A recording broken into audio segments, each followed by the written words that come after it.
Hello Tarot lovers and welcome to Grand Tarot Readings. Today I'm going to unbox a very interesting deck. Well, of course all decks are interesting, but this one I have a bit of a connection to since this is a deck inspired by the art of none less than the Dutch-Belgian painter Peter Bruegel the Oudere, Peter Bruegel the Elder. He is very much known for his depictions of farm life and of festivities and also tongue-in-cheek portrayals of everyday life, but he's also art historians are coming to the conclusion more and more that he was more than a depictor of everyday life and funny scenes. He's he has made very influential pictures also in the religious with religious pictures and so on. So he is a very esteemed and inspiring painter and the patriarch of a whole generations since the 16th century of painters that followed him.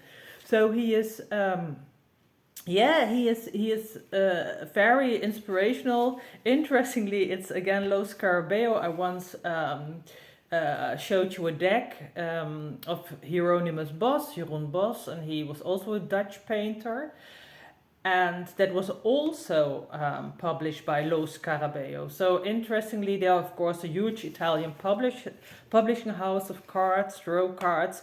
But it's interesting that they publish decks of Dutch painters. So if we look at the box here, you can see it's printed in Belgium. So there is a Belgian connection here. The artist is Guido Zibordi, Marchesi, if I pronounce it right.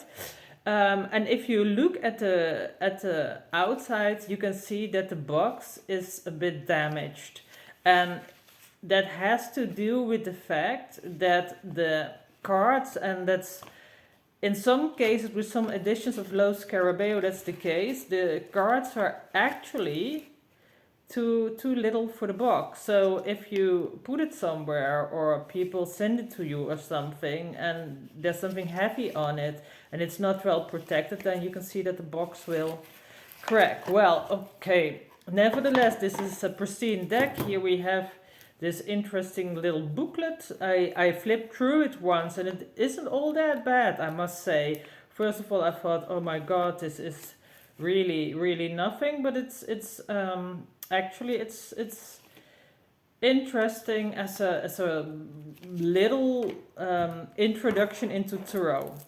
So here we have the deck, and as you can see, it's in several languages. So it's in Dutch, it's in French, as I can see, German, Italian, of course, Spanish. I don't know quite exactly what languages this all contains, but we will see as I open this one. Let's see, does it have somewhere? Yes, it does. So maybe I can do it without a knife. No, I can't. I'll just take my knife out and hopefully. Yes, here I have an opening. So yes, the excitement grows and grows. It's not easy to, it doesn't give itself away easily, huh? So here we have it. Let's get this out of the way. This is the deck. Let's see, what do we have here? Yeah, this is it. The cards, they are not bad, but they are a bit thin. They are a bit thin, so if you're careful with them, nothing will happen. But I have seen better quality cards. So let's see, what do we have here? We start, of course, with the Fool. Although not all decks start with the Fool. They might as well take this as the 22nd card. But you see, it's in English, it's in Spanish, Italian, French, German, and Dutch. So German and Dutch are the bottom two.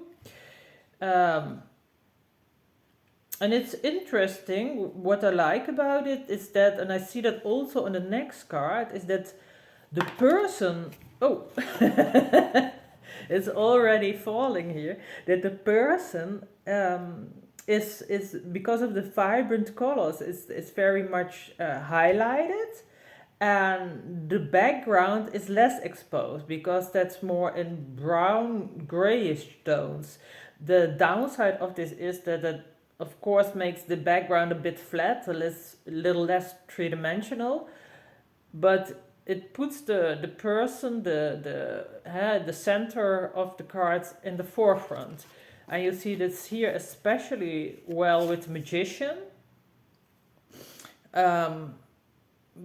But I must say that I don't like the fact, I think the mountains or the hills in the background are interesting, and also the other scenes, you see people there in the background, you have to look very, very well. But it's difficult to make out because of this choice. Well, here we have the High Priestess, and it looks more or less like she has a beehive on her head. But also with the colors, she stands out here. It's not as bright as the red, but still she stands out. The jury is still out on whether or not I really like this deck. I'm not quite sure. So the Hierophant, I'll flip through it a bit faster to see, okay, this is more what I know of Bruegel and what I like. This is a scene which has a bit of a sense of humor to it. So you can see, well, humor, a person is falling down, and the animals here, you can see they have interesting facial expressions. But most of the cards are actually, for some reason, they don't really appeal to me. They don't speak to me, although it's part of course of my heritage in a sense. Oh, this is interesting. Here we have Strength, and you see some peasant woman who is, I don't know, she is doing something to a demon, putting him into restraints. And then a person in the background with a star above their head, and a person with a moon above their head. I don't know exactly what that's all about. Here we have the Hangman. Yeah. And here, well, I'm a bit at a loss of words, and here we have Death, and you can see their person is about to be beheaded, praying. I don't know, for some reason, this is more Jeroen Bos-like. We know that Bruegel is also influenced by him, and of course here had a very famous painting of the tower, but looks a bit bland. So I'm not very much inspired by this, or it doesn't touch me that much. So this is also Bruegel. This I like better. This is the minor arcana. You can see here the farmers dancing, and here they are drinking. So this is all minor arcana cups.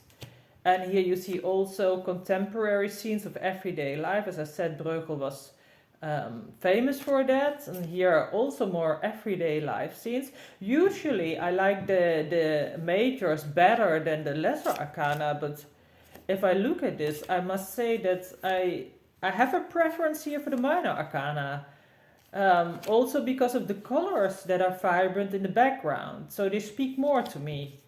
So this is interesting, that